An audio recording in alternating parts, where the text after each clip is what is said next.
A ver, pensemos en esto. En América Latina y el Caribe, una de las regiones con más biodiversidad del planeta, algo no cuadra. El dinero está yendo en la dirección equivocada. Con la crisis climática pisándonos los talones, la forma en que se manejan las finanzas en la región simplemente no va al mismo ritmo. Y ojo, alinear el dinero con la sostenibilidad ya no es una opción, es literalmente una cuestión de supervivencia. Ok, para entender bien este embrollo, vamos a seguirle la pista al dinero. Primero, vamos a descubrir de qué tamaño es realmente la brecha financiera. Después, veremos qué herramienta usan los expertos para medirla. Luego, le haremos una radiografía completa a los presupuestos. Analizaremos qué países avanzan y cuáles retroceden. Y al final, trazaremos una ruta para lograr coherencia entre las finanzas y el clima. Bueno, empecemos por el principio, ¿no? ¿Qué tan grande es el problema en realidad? Antes de hablar de soluciones, tenemos que hacer un buen diagnóstico de esta gran brecha financiera que marca a toda la región. La pregunta del millón es simple, pero muy reveladora. Estamos en una región donde los desastres climáticos ya afectan a más de 300 millones de personas y cuestan fortunas. Así que seguir el rastro del dinero es fundamental. ¿Se está invirtiendo en un futuro que aguante o sin darnos cuenta seguimos financiando el problema? Y la primera respuesta es, de verdad, contundente. Piénsenlo así. Por cada dólar que los gobiernos de la región invierten en actividades sostenibles, como la acción climática, destinan 5 veces más a sectores que dependen del carbono. Una desproporción que ya de entrada nos dice muchísimo sobre las prioridades fiscales de hoy. Y si le ponemos la lupa al dinero que sí llega para el clima, nos encontramos con otra brecha que preocupa bastante. La plata para mitigación, o sea, para reducir emisiones con cosas como parques eólicos, es más del doble que la que llega para adaptación. Y esto es súper crítico, porque la adaptación es lo que protege a la gente de los impactos que ya están pasando, como construir defensas en las costas o sistemas de alerta para huracanes. Ahora, se preguntarán, ¿y cómo es posible medir todo esto?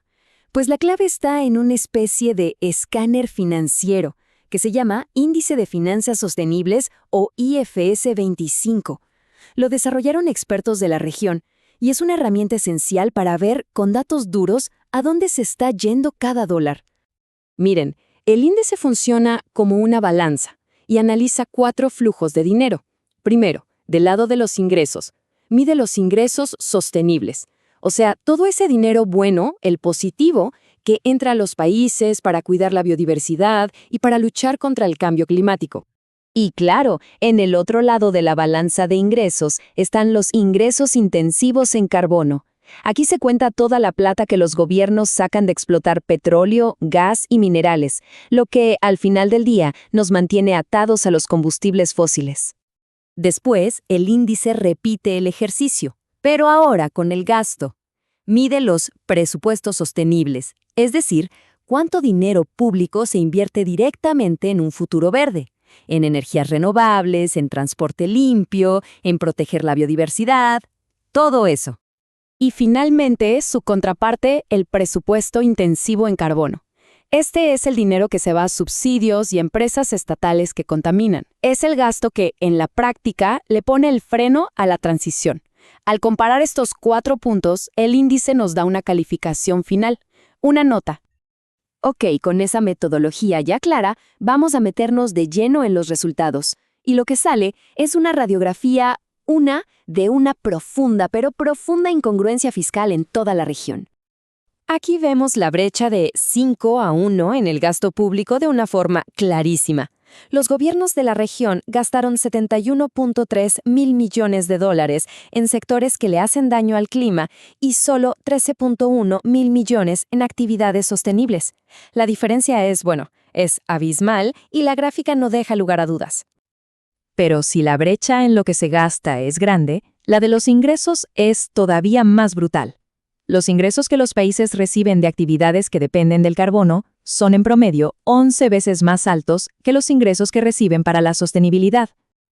Y esta proporción lo dice todo. Son casi 200 mil millones de dólares generados por actividades extractivas contra menos de 18 mil millones de financiamiento sostenible.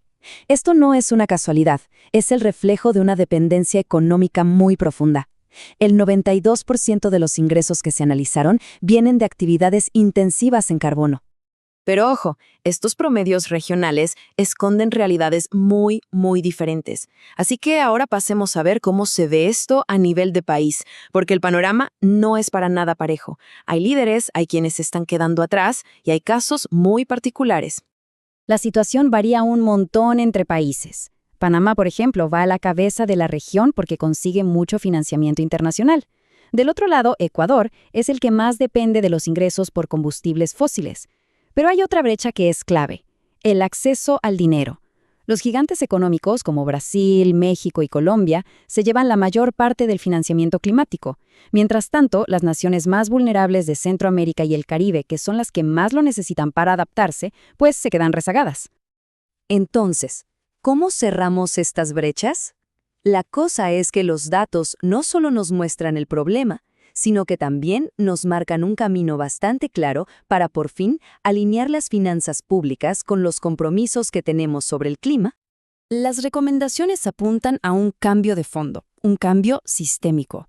Se trata de hacer reformas fiscales que ya no le den la espalda al clima y de tomar una decisión que es valiente pero súper necesaria: eliminar los miles de millones en subsidios a los combustibles fósiles.